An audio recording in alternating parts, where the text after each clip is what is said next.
So hey guys, welcome back to a new video. आज मैं आप सभी के लिए एक बार फिर से लेकर आ गया हूँ कुछ बेहद ही खौफनाक और सच्ची कहानियाँ लेकर। अगर आप मेरे चैनल पे न्यू हो तो मेक श्योर कि आप इसे सब्सक्राइब करो, क्योंकि मैं आपके लिए ऐसी स्टोरीज लेकर आता रहता हूँ। अगर आपको अपने साथ घटी घटनाएं मुझे बतानी है तो आप उन्हें भेज सकते हो मेरे इंस्टाग्राम आईडी या व्हाट्सएप नंबर के जरिए, जो कि आपको स्क्रीन पर दिख रहे होंगे। इसी के साथ हम बढ़ते हैं आज की अपनी फर्स्ट स्टोरी की तरफ।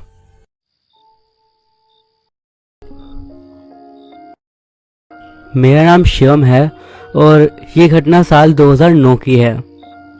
उस टाइम पर मैंने अपनी जॉब स्विच करी थी और जहाँ मेरी नई जॉब लगी थी वो जगह थी बेंगलोर में। वैसे तो मैं पुणे का रहने वाला था, बट मेरी न्यू कंपनी के हेडक्वार्टर्स बेंगलोर में थे। मुझे स्टार्टिंग में कुछ दिनों के लिए वहाँ पर जाना था, उसके बाद मैं वापस पुणे में रहकर अपना काम कर सकता था। वहाँ पर मुझे स्टार्टिंग में 5 दिनों के लिए जाना था। जब मैं वहाँ पर फाइनली पहुँचा तो मुझे पता लगा मेरे अलावा 8 लोग और ऐसे थे जो कि उसी टाइम पर ज्वाइन हुए थे। हम सभी लोग कंपनी के एक गेस्ट हाउस में रुके हुए थे, जो कि ऑफिस से काफ़ी नज़दीकी था। ऑफिस का काम सुबह 9 बजे से शाम को 5:30 बजे तक रहता था। उसके बाद हम लोगों के पास काफ़ी टाइम था कि हम आपस में बातचीत करें और जान पहचान बढ़ाएं। इस खास घटना के लिए मैं आपको अपने 3 कलीग्स के बारे में बताना चाहूँगा, जिनका इस इंसिडेंट में एक महत्वपूर्ण रोल है। इन तीनों के नाम है अजय, शैलेश और नवीन। ऐसा नहीं था कि बाकी के लोगों के साथ मेरी दोस्ती नहीं थी, बट इन दोनों के साथ मेरी जोड़ी अलग ही जमती थी। अजय एक पंजाबी था, नॉर्थ इंडिया से, बहुत सारा बात करने वाला और हमेशा चैलेंजेस को स्वीकार करने वाला। शैलेश मुंबई से था और ज़्यादातर वो शांत ही रहता था, बट जब बोलता था तो एकदम करेक्ट बोलता था। नवीन बेंगलोर का ही रहने वाला था और उसकी पर्सनैलिटी शैलेश से काफ़ी मिलती जुलती थी, बट वो काफ़ी ज़्यादा मजाक की किस्म का लड़का था। हम लोगों का साथ में काफ़ी अच्छा टाइम बीतता था और इसी बीच हमने एक दूसरे को काफ़ी बेहतर तरीके से जान भी लिया था। तो एक रात हम सभी लोग मिलकर खाना खा रहे थे। खाते खाते नवीन ने बोला कि यहाँ पर पास में एक कब्रिस्तान है, गेस्ट हाउस के थोड़ा पीछे ही। हमारे यहाँ का हाउसकीपर है श्री, उसने बताया कि वहाँ पर अजीबोगरीब चीज़ें होती हैं और इसी वजह से ही अब उस कब्रिस्तान को कोई यूज़ भी नहीं करता और वो सुनसान ही पड़ा रहता है। ज़्यादातर लोग उस तरफ से जाते भी नहीं हैं। इसके अलावा श्री ने नवीन को खास तौर पे हिदायत दी थी कि वो उस जगह के आसपास ना जाए, बिल्कुल भी नहीं।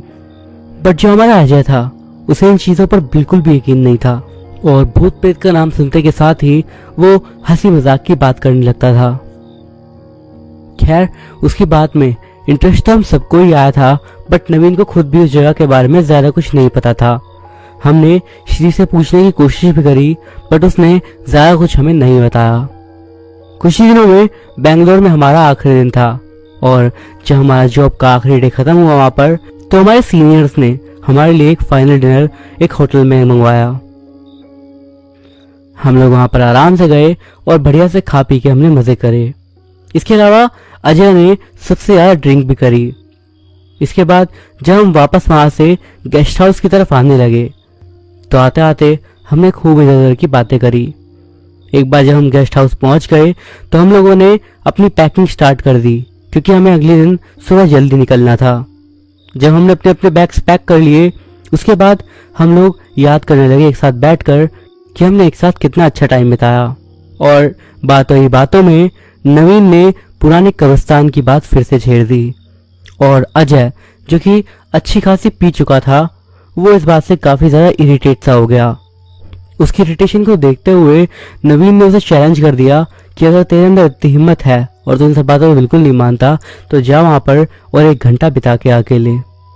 अजय हाई तो पहले से ही था और उसे तो बस एक ट्रिगर चाहिए था, जो कि उसे डेयर के रूप में मिल चुका था। वो खड़ा हुआ और सीधा वहाँ से बाहर की तरफ जाने लगा। हम सभी उसे रोकने की कोशिश करते रहे, बट वो नहीं मान रहा था। वैसे भी शराब पिए आदमी को कौन ही रोक पाया है, पर उसके अकेले जाना भी मुझे सही नहीं लगा, तो मैं भी उसके पीछे पीछे उसके साथ जाने लगा। जो रास्ता कब्रिस्तान की ओर जाता था वो भी कब्रिस्तान की तरह ही काफी ज्यादा सुनसान सा था। वहां पर आसपास घर तो क्या, कोई किसी तरह की छोटी मोटी बिल्डिंग भी नहीं दिख रही थी, बस दोनों साइड पेड़ ही पेड़। गेस्ट हाउस से शायद वो लगभग 1 किलोमीटर की दूरी के आसपास ही था।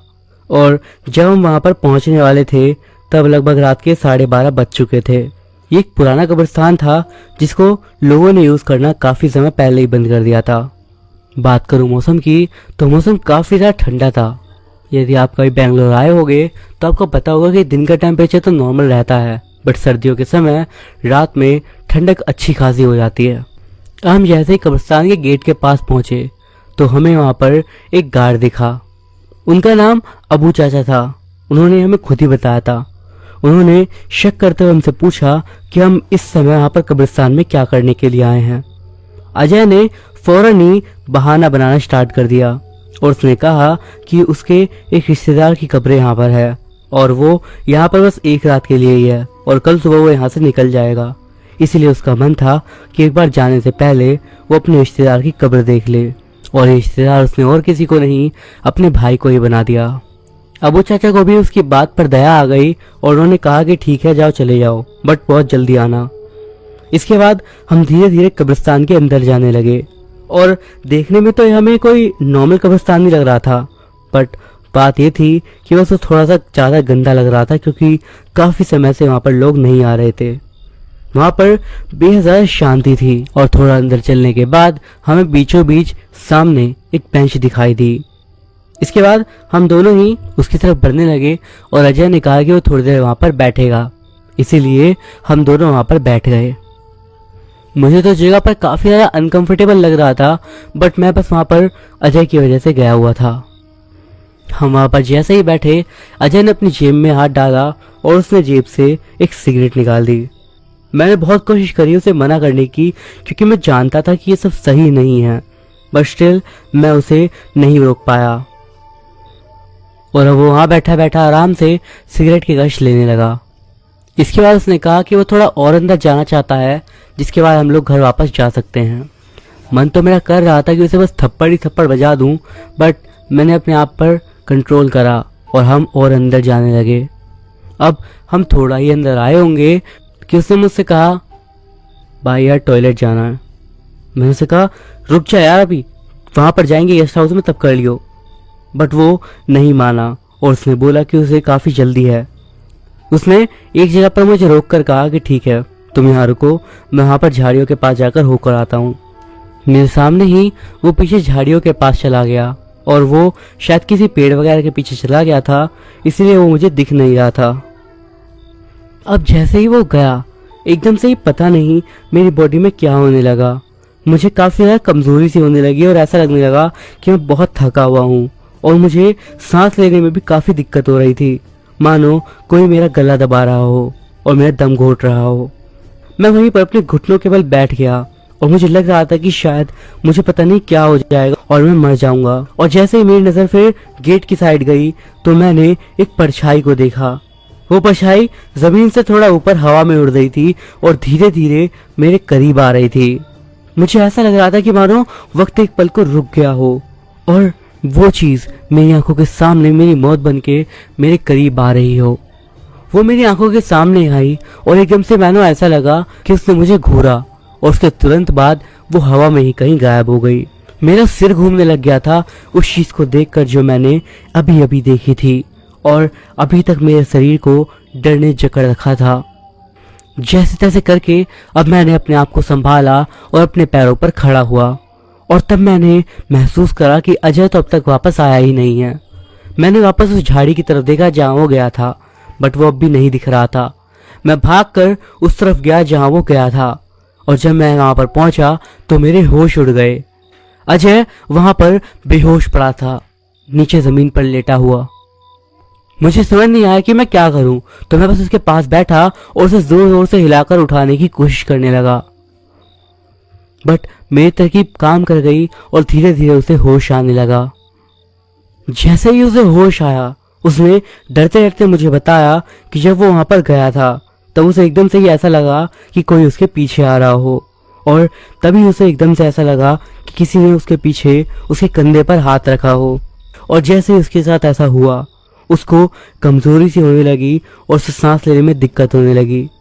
इससे पहले कि वो मुझे आवाज मार पाता, एकदम से ही मानो उसकी आंखों के सामने अंधेरा छा गया और वो बेहोश हो गया।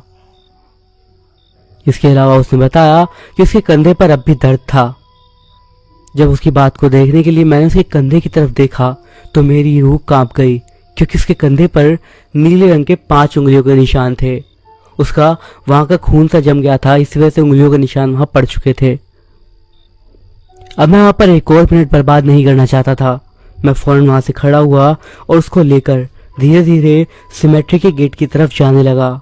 और तभी जैसे ही हम गेट के पास आए तो एक जवान लड़के ने हमारे पास आकर हमें रोक लिया।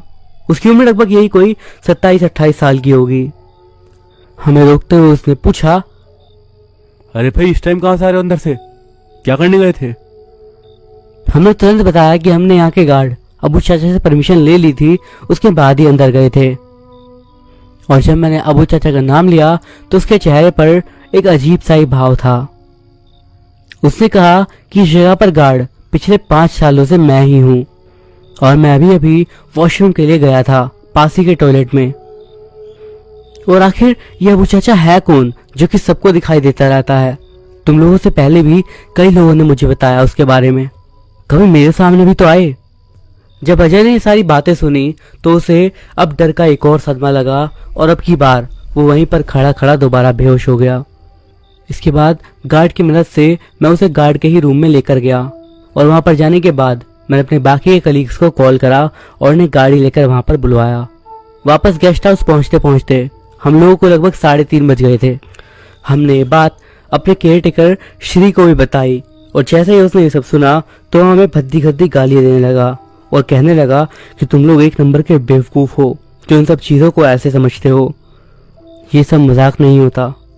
अजय को अगले दिन काफी तेज फीवर हो गया और अगले कुछ दिनों तक वो बेंगलोर में ही रहा। खैर, तब तक हम लोग तो वहां से जा चुके थे, बट कुछ महीनों बाद जब हम सबको वापस बेंगलोर बुलाया गया तब मैं अजय से मिला और उस टाइम पर जब मैं उससे मिला तो उसके गले में एक ताबीज था जो कि शायद उसके किसी जान पहचान वाले बाबा ने बनवाया होगा। उस घटना के बाद से मैंने भी कसम खा ली कि कभी भी ऐसी किसी चीज के साथ छेड़खानी नहीं करूंगा, क्योंकि उसका अंजाम शायद मुझे ही नहीं मेरे परिवार को भी भुगतना पड़ सकता है। रात के लगभग 9 बज रहे थे। सड़क पर दूर दूर तक वीरान सन्नाटा पसरा हुआ था। दूर दूर तक ना तो कोई इंसान दिखाई दे रहा था और ना ही कोई जानवर।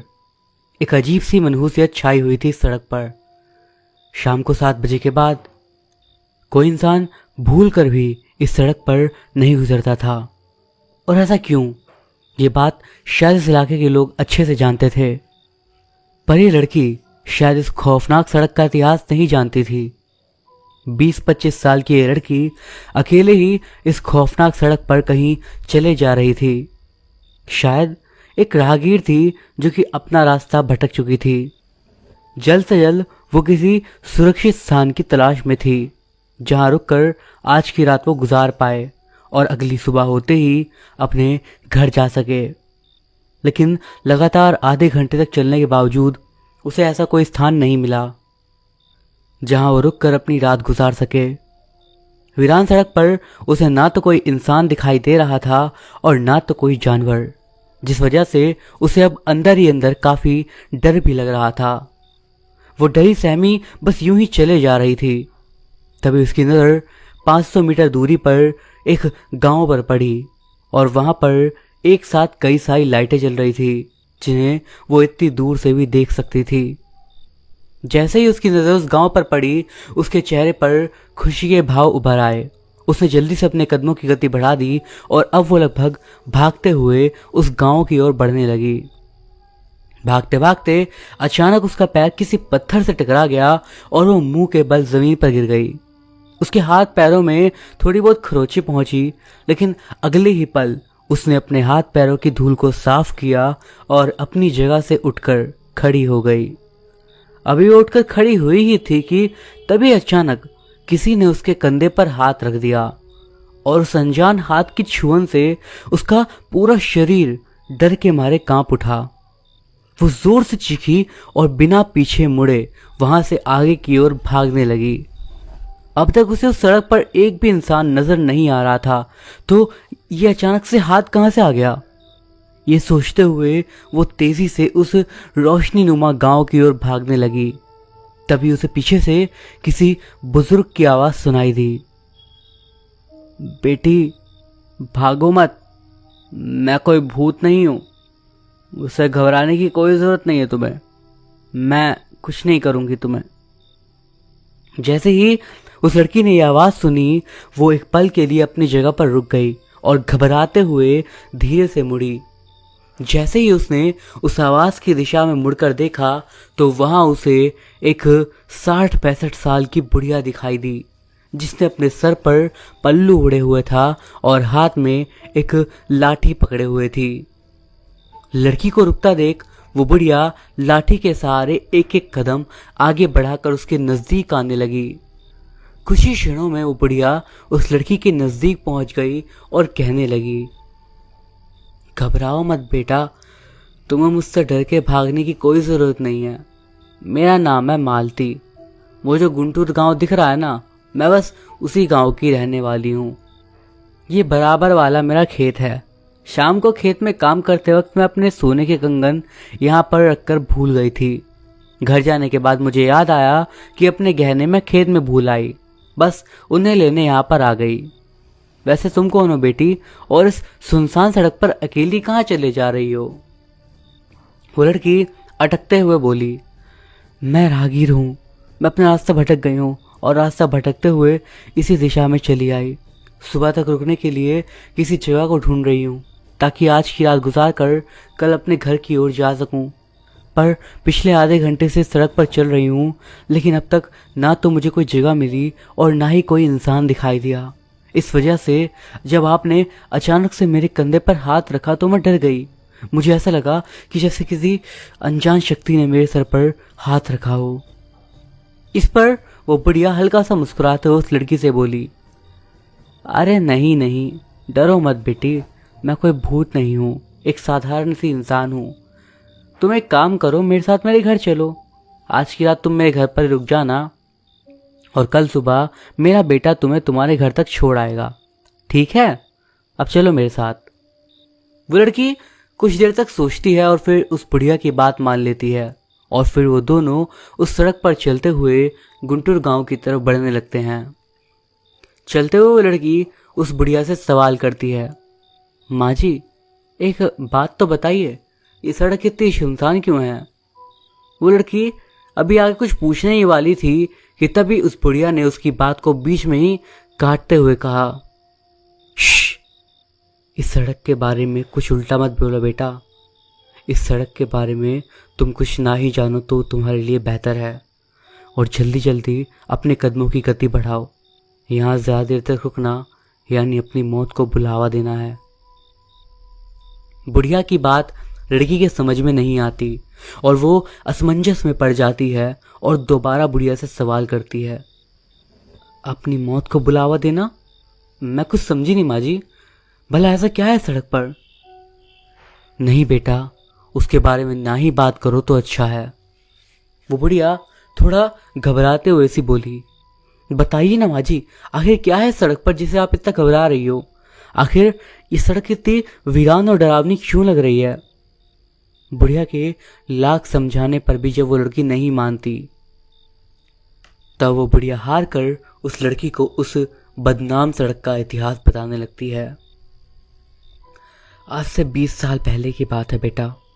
ये सड़क गांव और शहर को आपस में जोड़ने का काम करती है, जैसा कि तुम समझ ही गई होगी। दिन हो या रात, हमेशा यहाँ पर बड़ी संख्या में लोग गुजरते थे। गांव से किसी को शहर जाना हो या शहर से किसी को आना हो, बस यही एकमात्र रास्ता था जो सरल और छोटा था। इस सड़क के कारण गांव का काफी विकास भी हुआ था, सब कुछ ठीक चल रहा था। लेकिन एक रात अचानक गुंटूर गांव के 2 लोग जो शहर से गांव की तरफ लौट रहे थे, वो रहस्यमय तरीके से गायब हो गए। वो निकले तो शहर से गांव के लिए थे, लेकिन गांव में पहुंचने से पहले ही वो दोनों कहीं गायब हो चुके थे। गांव वालों ने उन दोनों को ढूंढने की बहुत कोशिश करी पर कोई भी नहीं मिला।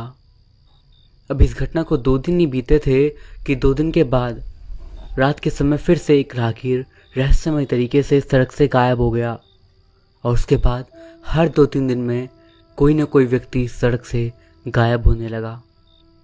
पर किसी को भी कुछ पता नहीं चल पा रहा था कि आखिर सड़क से लोग गायब कहाँ हो रहे हैं। लोगों के गायब होने का ये सिलसिला 20 दिनों तक चलता रहा। शाम के 7 बजे के बाद जो कोई भी इंसान सड़क से गुजरता, चाहे फिर वो बच्चा होता, जवान, बूढ़ा, औरत, मर्द, कोई भी, वो रहस्यमय तरीके से गायब हो जाता और फिर कभी भी लौट कर नहीं आता। लोगों को लगने लगा कि ज़रूर इसके पीछे किसी भूत प्रेत का हाथ है। जब ये बात गांव में चारों तरफ फैलने लगी तब गांव के सरपंच ने गांव में आपातकालीन सभा बुलाई और सभा में तय हुआ कि वो काशी से एक सिद्ध अघोरी को बुलाएंगे ताकि वो अपनी शक्तियों की मदद से ये पता लगा सके कि कहीं इन सब के पीछे किसी अमानवीय घटनाओं का तो हाथ नहीं है। कुछ दिनों के बाद गांव में एक अघोरी आया। उस अघोरी के चेहरे का प्रचंड तेज ही इस बात का सबूत था कि वो एक सिद्ध अघोरी है जिन्हें तंत्र मंत्र में महारत हासिल थी। उन्होंने आते ही अपनी साधना शुरू कर दी। रात होते होते उन्होंने इस बात का पता भी लगा लिया कि आखिर लोगों के गायब होने के पीछे किसका हाथ है। कहानी बताते बताते बुढ़िया उस वक्त में पीछे चली गई। बुढ़िया की उम्र इस वक्त लगभग 40 वर्ष के आसपास थी। वो और पूरा गांव इस वक्त एक जगह इकट्ठा होकर अघोरी की तरफ आशा भरी नजरों से देख रहा था। तभी अघोरी ने अपनी आंखें खोली और झटके से अपनी जगह से उठकर खड़ा हो गया। अघोरी ने गांव वालों की तरफ देखा और उनसे कहा, गांव वालों, लोगों के गायब होने के पीछे जिसका हाथ है वो इस वक्त काली पहाड़ी के गुफा में छुपा हुआ है। मेरे साथ आओ। सभी गांव वालों ने अपने अपने हाथों में जलती मशाल को थाम लिया और अघोरी के पीछे पीछे काली पहाड़ी की तरफ जाने लगे। गायब होने वालों में अधिकतर गांव के लोग ही थे। गांव वालों को तो ये तक ना पता था कि अब तक उनके अपने जिंदा हैं भी या नहीं। अपनों का खोने का दर्द वही जान सकता है जिसने किसी अपने को खोया हो। गांव के बहुत से लोगों ने अपनों को खोया था, इसीलिए उनकी आंखों में प्रचंड गुस्सा भरा हुआ था। जैसे ही वो उस पहाड़ी के नजदीक पहुंचे वैसे ही उन्होंने देखा वहां पर एक गुफा बनी हुई थी। उसमें से रोशनी निकल रही थी और साथ ही बेहद भयानक सी बदबू भी आ रही थी। वो बदबू बड़ी ही असहनीय थी, ऐसी जैसे किसी मरे हुए जानवर के शरीर से आ रही हो। सभी लोगों ने अपने अपने मुंह पर कपड़ा बांध लिया और अघोरी के पीछे पीछे उस गुफा के अंदर प्रवेश कर गए। गुफा के अंदर जाते ही गांव वालों ने जो दृश्य देखा उसे देखकर गांव वालों की तो आत्मा ही कांप गई। डर के मारे उनका पूरा शरीर जोर से थरथराने लगा और उनके सामने का दृश्य बहुत ही ज़्यादा खौफनाक था। जलती आंच के ऊपर एक बड़ी सी कढ़ाई रखी थी जिसके अंदर इंसानी रक्त उबल रहा था और साथ ही कई सारे कटे हुए इंसानी सर भी उसी रक्त में भरी हुई बड़ी सी कढ़ाई में उबल रहे थे।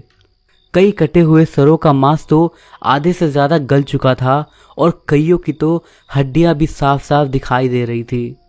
बड़ा ही भयानक दृश्य था वो। कुछ देर तक तो सभी लोग किसी पुतले की तरह एक जगह पर जमे खड़े रहे। थोड़ी देर बाद जब लोग अपने होश में आए तब उनकी आंखें गुस्से से लाल हो चुकी थी।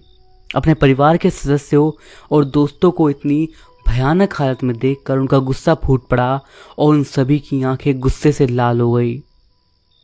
उनकी आंखें उस व्यक्ति को ढूंढने लगी जिसने लोगों को इतने भयानक तरीके से मार डाला था। और तभी उनकी नज़र गुफा के कोने पर पड़ी जहाँ एक सफ़ेद बालू वाली एक औरत ज़मीन पर बैठकर कुछ मंत्र बुदबुदा रही थी। उसका चेहरा दीवार की तरफ था और उसे कुछ खबर नहीं थी कि उसके पीछे उसकी मौत खड़ी हुई थी। तभी अघोरी ने एक ज़ोरदार आवाज़ लगाई। उस डायन ने जब ये आवाज़ सुनी तो झट से पीछे पलटी और इतने सारे लोगों को अचानक अपने सामने देखकर एक पल के लिए तो वो भी घबरा गई। अघोरी अभी आगे कुछ बोल पाता इससे पहले ही गांव वालों को गुस्सा फूट पड़ा। उन्होंने आव देखा न ताव और सीधा आग से जलती हुई मशालों से उस औरत के शरीर को आग लगा डाली और वो औरत सबके सामने चिल्ला चिल्ला कर मर गई। उसे जलाते ही गांव के सभी लोगों का गुस्सा कुछ हद तक शांत हो गया, पर अघोरी जानता था कि गांव वालों ने भावनाओं में बहकर बहुत बड़ी गलती कर दी थी। उसने गांव वालों पर चिल्लाते हुए कहा, ये क्या कर दिया तुम लोगों ने? ये कोई मामूली जादू टोना करने वाली औरत नहीं थी, डायन थी डायन। अपनी शक्तियां बढ़ाने के लिए इतने सारे इंसानों के रक्त मांस का सेवन करा था उसने, इसलिए वो शक्तिशाली थी। हमें सबसे पहले इसकी शक्तियों को नष्ट करना था और बाद में इसके शरीर को, लेकिन तुमने इसके शरीर को जला डाला। अब वो लौट कर ज़रूर आएगी और जब आएगी तब उसकी शक्तियों का सामना कोई नहीं कर पाएगा, मैं भी नहीं। वो पूरे गांव को शमशान बनाकर छोड़ेगी।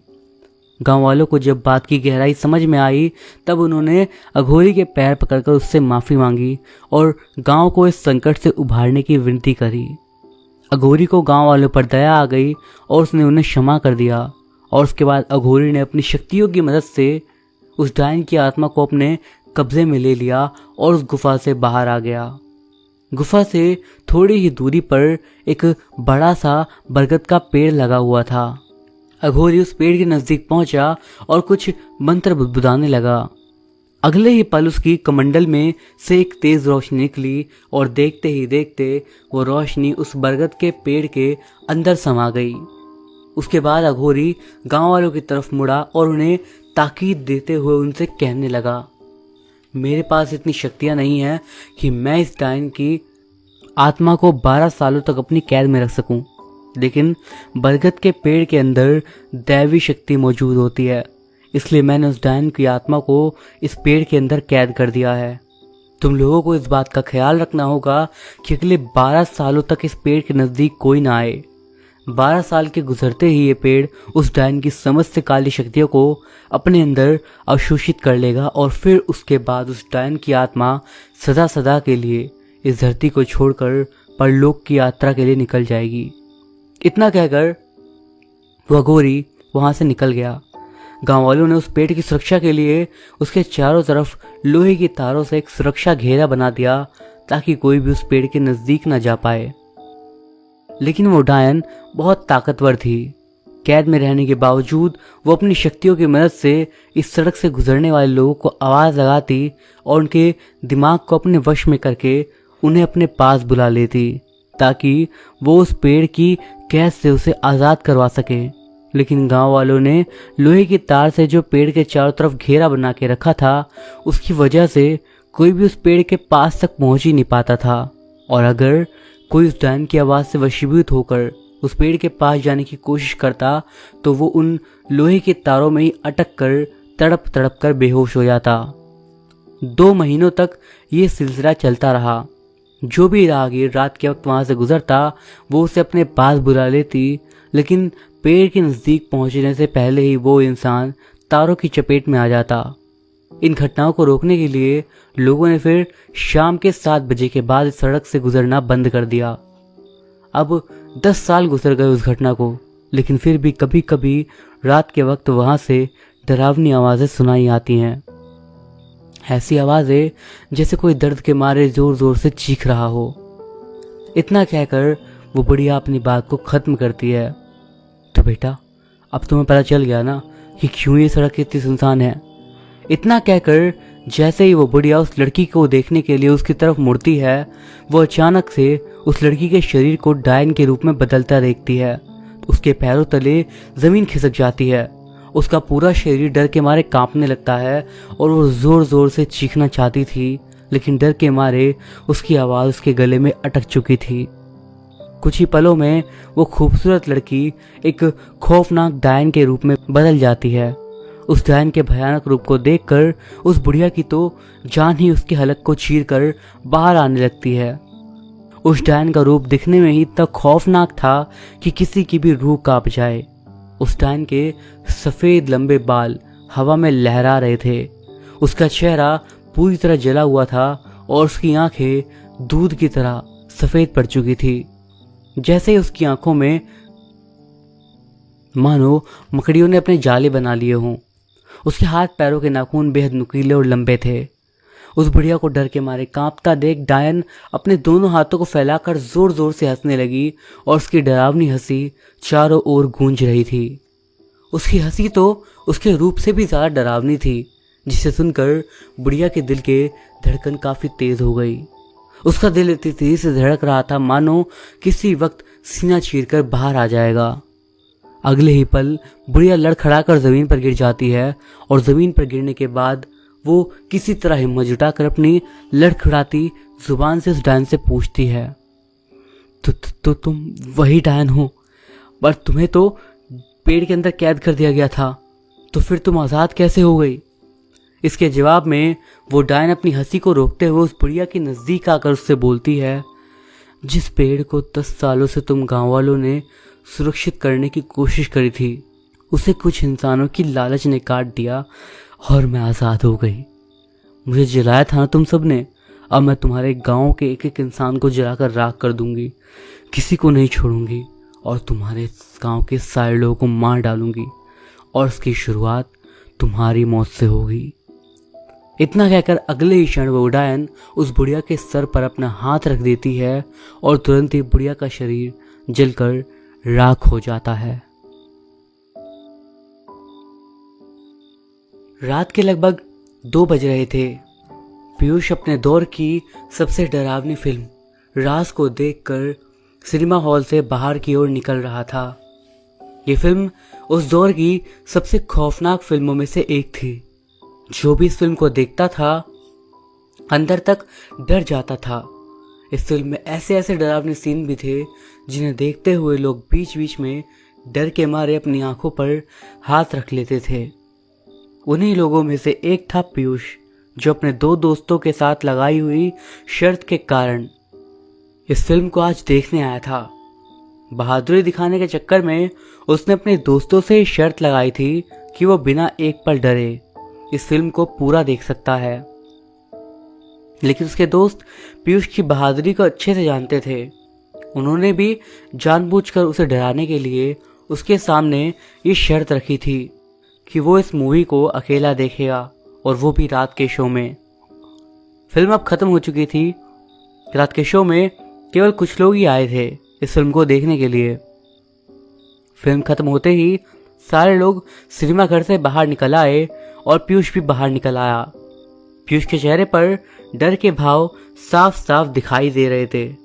डर के मारे उसके माथे से अब भी पसीने की बूंद टपक रही थी, जिन्हें वो बार बार अपने रुमाल से पोंछ रहा था और अपने उसी डर के कारण उसे अब वॉशरूम जाने की ज़रूरत महसूस हुई, जिस कारण वो अपने दाएं बाएं देखते हुए वॉशरूम को ढूंढ रहा था।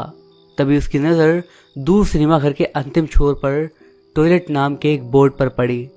जैसे ही पीयूष ने उस बोर्ड को पढ़ा, उसने झटके से अपने कदम आगे बढ़ा दिए।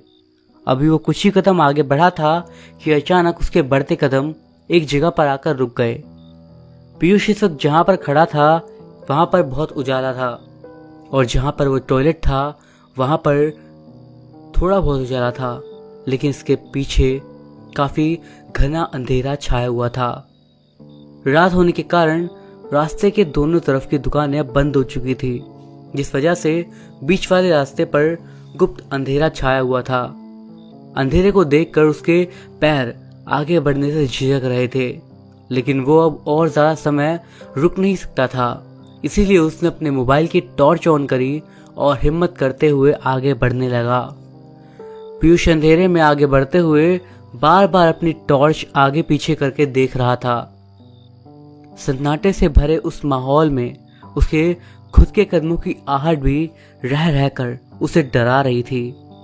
उसने जल्दी जल्दी अपने कदम आगे बढ़ाए और उस अंधेरे को पार करके उजाले तक पहुंच गया, जहां पर बड़े अक्षरों में टॉयलेट लिखा हुआ था। वहां पहुंचते ही उसे ऐसा लगा मानो जैसे उसके सीने से किसी ने बहुत बड़ा पत्थर हटा दिया हो। उसने एक लंबी सांस ली और जल्दी से वॉशरूम के अंदर घुस गया। वॉशरूम के अंदर 3 दरवाजे थे और उन 3 दरवाजों के सामने 3 बड़े बड़े मिरर लगे थे। और उन्हीं मिरर्स के नीचे 3 वॉश बेसिन थे। वॉशरूम में एक ही लाइट जल रही थी जिसकी रोशनी अपने सीमित दायरे तक ही फैली हुई थी। पीयूष झटके से पहले दरवाजे की ओर भागा और दरवाज़ा खोल कमोड में अपना काम करने लगा।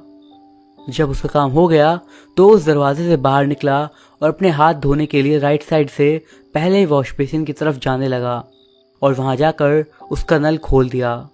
लेकिन उस नल से पानी की एक बूंद भी नहीं निकली। पानी न निकलने पर पीयूष ने उस नल को वैसे ही खुला छोड़ दिया और फिर दूसरे नल की तरफ मुड़ा। उस नल को भी उसने पूरा खोल दिया, लेकिन उस नल से भी पानी नहीं निकला। और फिर पीयूष ने तीसरे नल को खोला। तीसरे नल को खोलते ही उसमें से पानी निकलने लगा और पीयूष के चेहरे पर हल्की सी खुशी छा गई। उसने झटके से अपने दोनों हाथ धोए और फिर उसके बाद अपने दोनों हाथों में पानी लेकर अपना मुंह धोने लगा। हाथ मुंह धोने के बाद वो वहां से जाने के लिए पीछे मुड़ा ही था कि तभी पीछे से उसे पानी बहने की आवाज आने लगी। आवाज को सुनकर जैसे ही वो पीछे मुड़ा तो सामने का नजारा देखकर डर के मारे उसकी आंखें बड़ी हो गई और मुंह खुला का खुला रह गया। जिन 2 नलों से अब तक पानी की एक बूंद नहीं निकल रही थी, उन नलों से अब तेजी से पानी बह रहा था। पीयूष को कुछ भी ठीक नहीं लग रहा था और वो जल्दी से वहां से भाग जाना चाहता था। वो तेजी से दरवाजे की ओर मुड़ा और उसे खोलने लगा, पर आश्चर्य की बात थी कि दरवाजा अचानक से लॉक हो चुका था। पीयूष की लाख कोशिश करने के बाद भी दरवाजा खुल नहीं रहा था और पीयूष की शक्ल अब रोने जैसी हो चुकी थी। वो रोते हुए जोर जोर से चिल्लाने लगा, खोलो दरवाजा, कोई है बाहर, मत करो, मैं यहाँ फंस गया हूँ, बाहर निकालो मुझे बहुत डर लग रहा है। पीयूष रोते हुए मदद के लिए गिड़गिड़ा रहा था, लेकिन उसकी मदद करने के लिए वहां कोई नहीं था। पूरा सिनेमाघर खाली हो चुका था। सिक्योरिटी गार्ड भी नशे में धुत होकर अपनी कुर्सी पर सो रहा था। बाहर एक गाड़ी में उसके 2 दोस्त उसका इंतजार कर रहे थे और अंदर घट रही घटनाओं से पूरी तरह से अनजान थे। पीयूष जोर जोर से दरवाजे को टक्कर मारकर उसे तोड़ने की कोशिश कर रहा था, लेकिन उसकी लाख कोशिश भी बेकार थी। तभी उसके दिमाग में अपने दोस्तों को फोन लगाने का ख्याल आया।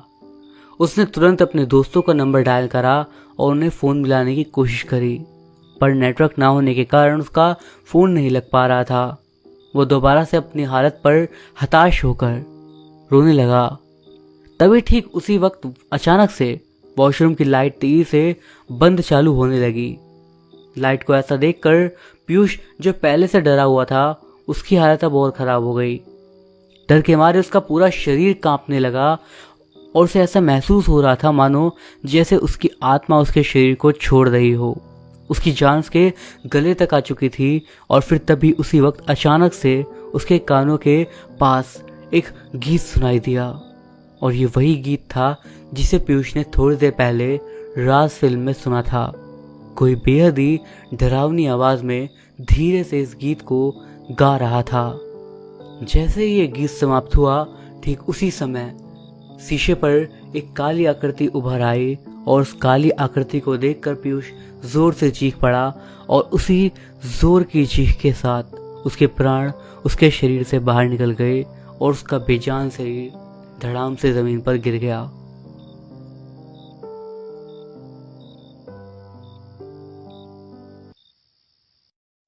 मेरा नाम सतीश है और मैं बिहार का रहने वाला हूँ।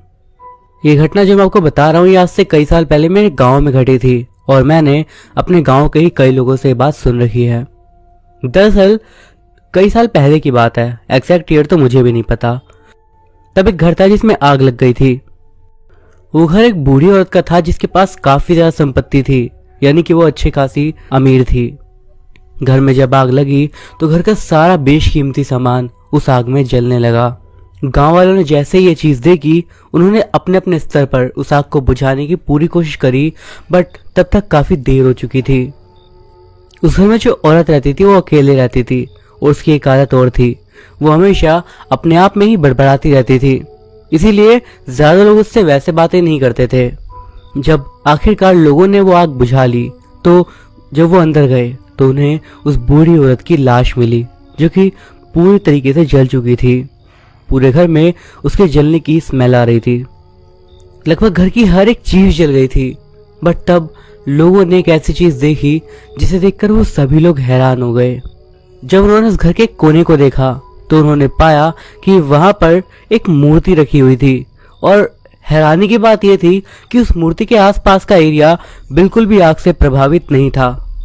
उस घर का हर एक कोना जल चुका था, बट वो एक पर्टिकुलर छोटा सा एरिया, उस एरिया को कुछ भी नहीं हुआ था, और ना ही उस मूर्ति को।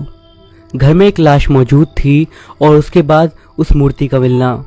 लोगों ने तरह तरह की बातें बनाना शुरू कर दिया, पर क्योंकि उस औरत का और कोई भी नहीं था, तो जब वो घर जल गया उसके बाद से वो सुनसान हो गया और धीरे धीरे खंडहर में बदल गया।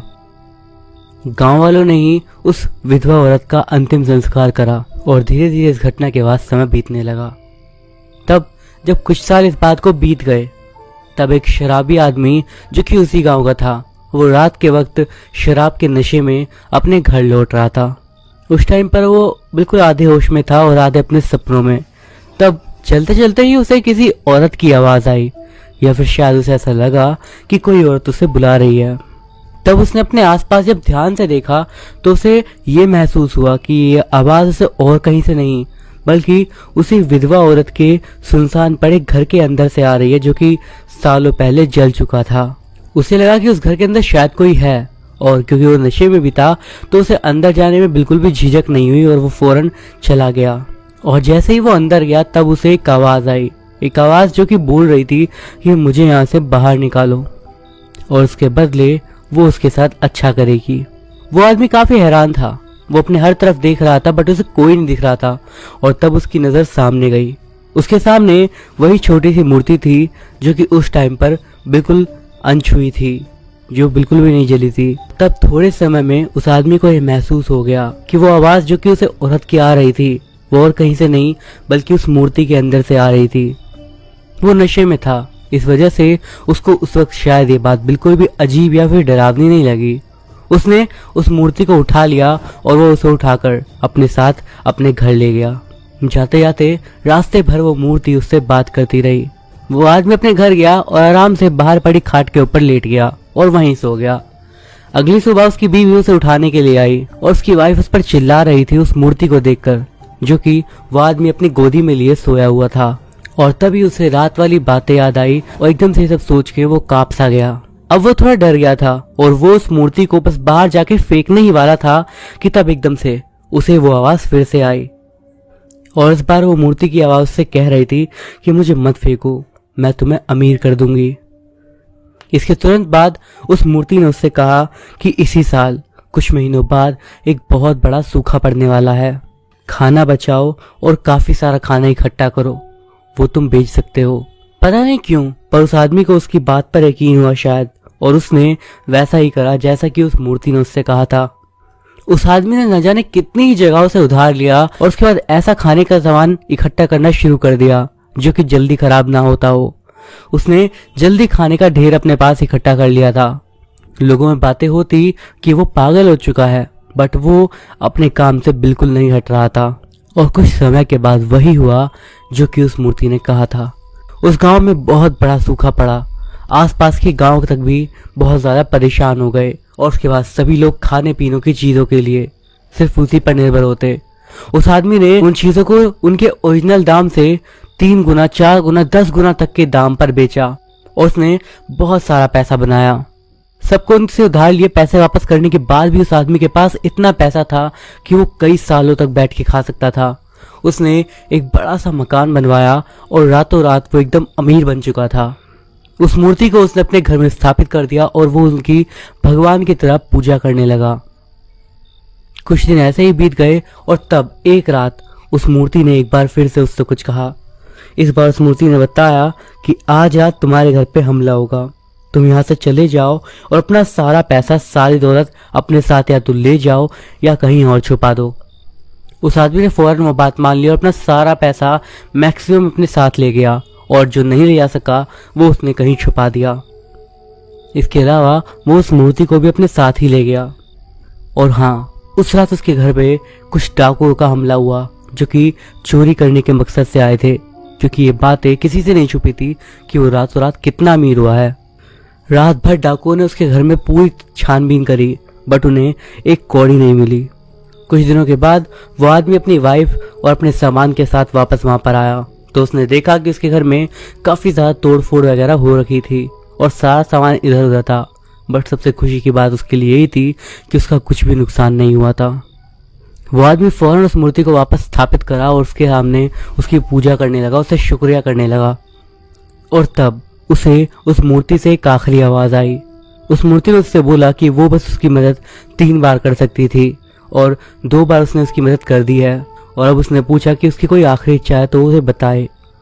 उस आदमी ने थोड़ी देर सोचा, फिर उसने सोचा कि उसके पास अच्छा खासा पैसा है, एक बड़ा घर है, बस उसके पास एक सुंदर बीवी की कमी है।